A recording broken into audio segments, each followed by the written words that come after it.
दोस्तों नमस्कार। आज मैं बात करने के लिए जा रहा हूँ लखीसराय और बेगूसराय ज़िलों के बारे में। साथ में मैं मुंगेर के बारे में भी कुछ बातें करूँगा। यह वीडियो बहुत इम्पोर्टेंट रहने वाली है क्योंकि यह जानकारी आपको कहीं और से नहीं मिलेगी जो कि मैं इस वीडियो में दे रहा हूँ। मैं आपको बस यही कहना चाहता हूँ इस वीडियो के माध्यम से कि लखीसराय, बेगूसराय और मुंगेर थोड़ा बहुत आप इंक्लूड कर भी सकते हैं, नहीं भी कर सकते हैं, लेकिन ये खासकर दो ज़िले लखीसराय और बेगूसराय, ये दो ऐसे ज़िले हैं जो अपने आप में बहुत ज़्यादा डाइवर्स हैं। डाइवर्स का मतलब ये है कि जैसे कि भागलपुर जाएं तो वहाँ पे आपको इतनी डाइवर्सिटी नहीं मिलेगी। एक प्योर जो कल्चर है वो पूरा अंग का मिलेगा आपको। बांका जाए, गोड्डा जाएं, देवघर जाएं, आपको प्योर अंग कल्चर और अंगिका भाषा एकदम मिलेगी। लेकिन यदि आप बेगूसराय जाएंगे, यदि आप लखीसराय जाएंगे, यहाँ पे आपको प्लेस टू प्लेस अगर आप बहरी करें, मतलब ईस्ट लखीसराय से वेस्ट लखीसराय जाएं, तो लैंग्वेज में आपको हल्का अंतर नज़र आएगा। हल्का क्या हो सकता है, बहुत अंतर नज़र आए। वहीं मुंगेर में यदि आप नॉर्थ मुंगेर और साउथ मुंगेर की तरफ जाएं तो आपको बहुत ज़्यादा डाइवर्सिटी नज़र आएगी। अब ये ज़िले आपस में किस तरीके से डाइवर्स हैं, मैं वो आपको सब कुछ बताता हूँ। देखिए, सबसे बड़ी बात है कि बेगूसराय, लखीसराय और मुंगेर, ये तीनों ही ज़िले आज भी मुंगेर प्रमंडल के अंदर आते हैं और ये तीनों ही ज़िले एक समय मुंगेर ज़िला के भाग हुआ करते थे। तो जिस समय लखीसराय ज़िले और बेगूसराय ज़िले को बनाया गया, तो जो बाउंड्री निर्धारित करनी थी वह भाषाई तौर पे निर्धारित नहीं की गई कि कौन सी भाषा के आधार पे किस क्षेत्र को बनाना है। ये भाषा के तौर पे बाउंड्री निर्धारण नहीं किया गया था। जिस जिस क्षेत्र को बिहार सरकार के अधिकारियों को लगा कि इस क्षेत्र को लखीसराय में आना चाहिए, उन्होंने बस एक बाउंड्री लगा दी और फिर उसके इस तरफ के पूर्व के सारे गांव और सारे क्षेत्र मुंगेर में आ गए और इस तरफ के सारे क्षेत्र लखीसराय में आ गए और उत्तर पश्चिम के सारे ज़िले, सारे क्षेत्र बेगूसराय में चले गए। अब मैं बताता हूँ कि ये दोनों ही ज़िले इतने ज़्यादा डाइवर्स क्यों हैं। सबसे पहले यदि आप बेगूसराय घूमें, तो जब आप प्रॉपर बेगूसराय घूमेंगे, प्रॉपर बेगूसराय सिटी जब आप घूमेंगे, तो वहाँ पे आपको ठेठी जो एक बोली है वो देखने को मिलेगी। प्रॉपर बेगूसराय की मैं बात कर रहा हूँ। ठेठी को आप इस तरीके से समझ सकते हैं कि अंगिका में मगही को आप घुसा दीजिए, मतलब अंगिका आप बोल रहे हों और उसमें मगही को आप थोप दीजिए या फिर घुसा दीजिए। इसका मतलब ये, जैसे कि हम लोग अंगिका में कहते हैं कि कर रहल छौ, ठीक है, हम लोग कहते हैं अंगिका में अपने से बड़ों को कहते हैं की करी रहल छो या फिर की करी रहल छौ। तो उसी में अब मगही में वो इस तरीके से बोलते हैं कि कर रहल हो, कि कर रहल ही, इस तरीके से। तो मगही का इन्फ्लुएंस अंगिका पे इस तरीके से पड़ता है यहाँ पे कि वहाँ पे ठेठी में बोलेंगे कि कर रहल छहो, ठीक है, न छो न हो, मिक्स कर देंगे, लास्ट में छहो हो जाएगा, ठीक है। ये हो जाती है ठेठी।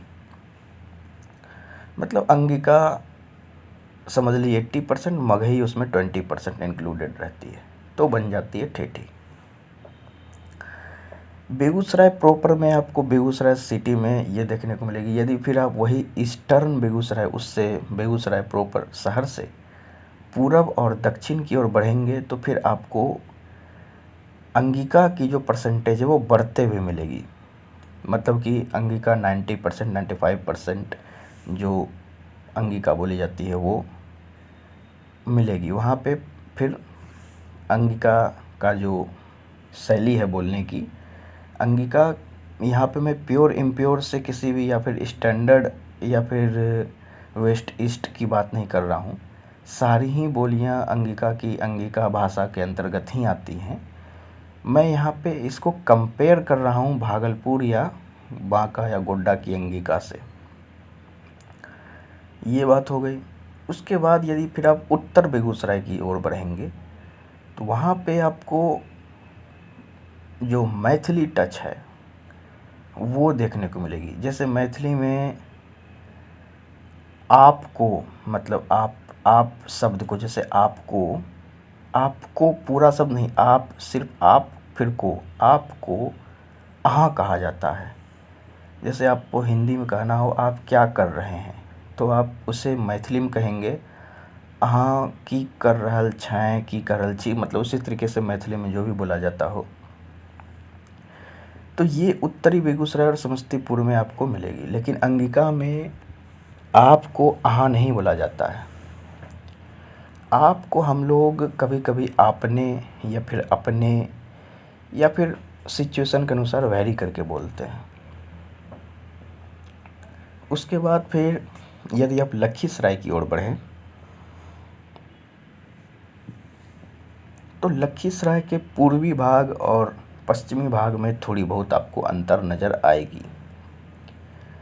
जब आप लखीसराय के कजरा, अभयपुर और भी अन्य क्षेत्रों पर जब आप गौर करेंगे, वहाँ की भाषा को सुनेंगे, तो आपको बिल्कुल नहीं लगेगा कि यहाँ पे मगही बोली भी जाती है, क्योंकि वहाँ पे प्योर छ छा वाला जो टोन है वो आपको दिखेगा। लेकिन जब आप बढ़ैया में भी उतना नहीं, लेकिन जब आप दक्षिण लखीसराय और पश्चिम लखीसराय में थोड़ा सा बढ़ेंगे तो आपको वहाँ पे मगही टच देखने को मिलेगी लखीसराय में। लेकिन इसका मतलब ये नहीं है कि ये कह दिया जाए कि लखीसराय पूर्णतः मगध में आता है, ऐसा नहीं है।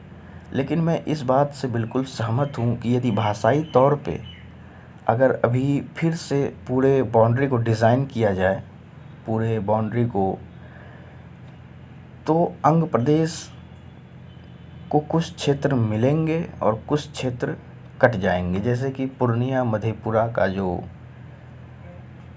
क्षेत्र है, जो ऐसे करके एल शेप में बना हुआ है, उल्टे एल के शेप में दोनों ज़िले बने हुए हैं, तो वो दोनों निचला भाग जो है वो अंग क्षेत्र को मिल जाएंगे।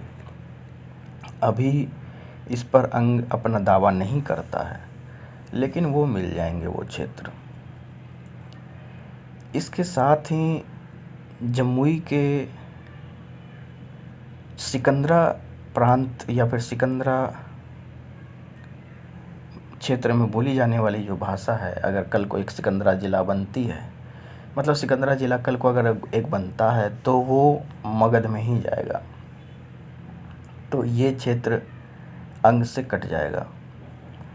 तो ये है लखीसराय बेगूसराय की डाइवर्सिटी। फिर वहीं आप मुंगेर की ओर जब बढ़ेंगे तो मुंगेर में उत्तरी मुंगेर, क्योंकि मुंगेर में बहुत सारे क्षेत्रों को भागलपुर और खगड़िया और यहाँ तक कि तब के संयुक्त मुंगेर में बहुत सारे क्षेत्रों को पटना से ऐड किया गया, भागलपुर से ऐड किया गया। इसीलिए मुंगेर में जब आप उत्तरी मुंगेर में देखेंगे, खड़गपुर साइड पे, बरियारपुर साइड पे जो भाषा बोली जाती है वो प्रॉपर अंगिका है, मतलब छह छा वाला टोन आपको दिखेगा। संग्रामपुर में, असरगंज में, मुंगेर में आपको ये चीज़ देखने को मिलेगी। लेकिन जब आप मुंगेर प्रॉपर मुंगेर शहर जाएंगे वहाँ पर भी छह छा देखने को मिलेगी। लेकिन जब आप जमालपुर जाएंगे, सूरजगढ़ा जाएंगे या फिर दक्षिणी मुंगेर की ओर बढ़ेंगे, मतलब कि जमालपुर रेलवे स्टेशन तो जानते ही होंगे, वहाँ पे कारखाना भी है रेलवे का, वहाँ पे इरमी भी है, मैकेनिकल इंजीनियरिंग की पढ़ाई भी होती है रेलवे के थ्रू, बहुत रेप्यूटेड चीज़ें हैं ये सब। जब आप इन क्षेत्रों की भाषाओं को सुनेंगे तो यहाँ पे आपको मगही का एक अच्छा खासा टच देखने को मिलेगा जमालपुर में, सूर्यगढ़ा में और भी कई क्षेत्र हैं, वहाँ पे आपको देखने को मिलेगा, एक प्रॉपर टच देखने को मिलेगा मगही का।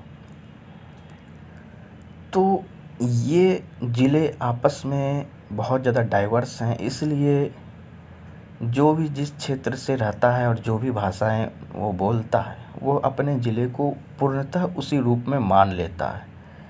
जैसे कि आज भी यदि आप भागलपुर जाएं तो भागलपुर शहर में, प्रॉपर भागलपुर शहर की बात कर रहा हूँ, पूरे भागलपुर ज़िले की नहीं, पूरे भागलपुर शहर में आपको 5% पॉपुलेशन ऐसी दिखेगी पूरे भागलपुर शहर की जो बंगला बोलती है, बंगाली बोलती है। और वहाँ पे बंगालियों का काफ़ी पहले वर्चस्व भी रहा करता था, अब थोड़ा कम हो गया है। वहीं आपको पूरे भागलपुर शहर में 3 to 4% लोग ऐसे भी मिल जाएंगे जो कि भोजपुरी बोल रहे हैं, क्योंकि वो लोग माइग्रेटेड हैं। तो एक क्षेत्र को उस क्षेत्र के कल्चरल और हिस्टोरिकल टाइज पे देखा जाता है और लैंग्वेज के आधार पे भी देखा जा सकता है। लेकिन मेरा मानना ये है कि लैंग्वेज के आधार पे नहीं देखना चाहिए, जबकि इस आधार पे देखना चाहिए कि वह कल्चरली और हिस्टोरिकली उसका महत्व क्या था। उस अनुसार पे किसी क्षेत्र को या किसी ज़िले को देखना ज़्यादा महत्वपूर्ण है, क्योंकि अब ये बात किसी से छुपी नहीं है कि चंपारण में एक समय, खासकर पूर्वी चंपारण में एक समय मैथिली बोलने वालों का काफ़ी वर्चस्व था, लेकिन कालांतर में बहुत कम हो गया। और आज पूर्वी चंपारण, पश्चिमी चंपारण की बात मैं नहीं कर रहा, पूर्वी चंपारण आज मिथिला या मिथिलांचल वाले चाह करके भी नहीं ले सकते, क्योंकि यदि रेफरेंडम हुआ तो उसमें वोटिंग हुई तो उसमें चंपारण पूर्णतः भोजपुर में चला जाएगा। तो किसी एक क्षेत्र को भाषाई तौर पे 1956 से देखा जाने लगा, लेकिन ये इसलिए देखा जाने लगा ताकि लोग शांत रह पाएँ, शांत रहें, ज़्यादा उपद्रव ना मचाएं, लोग भाषा से ज़्यादा कनेक्ट हो पाते हैं इसलिए। तो ये तो निर्भर करता है कि लोगों की क्या सोच है, क्या मानसिकता है।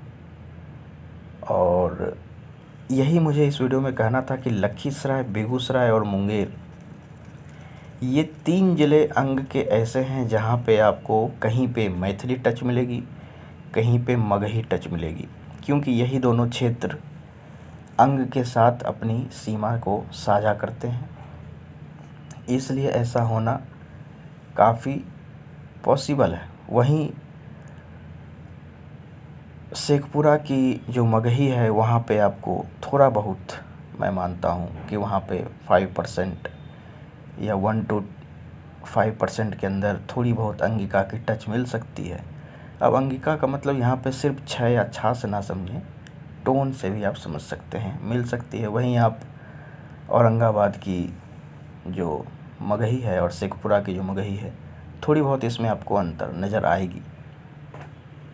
तो इसी के साथ मैं अब इस वीडियो को समाप्त करता हूँ। जय हिंद, जय भागलपुर, जय अंग प्रदेश, जय अंगिका भाषा।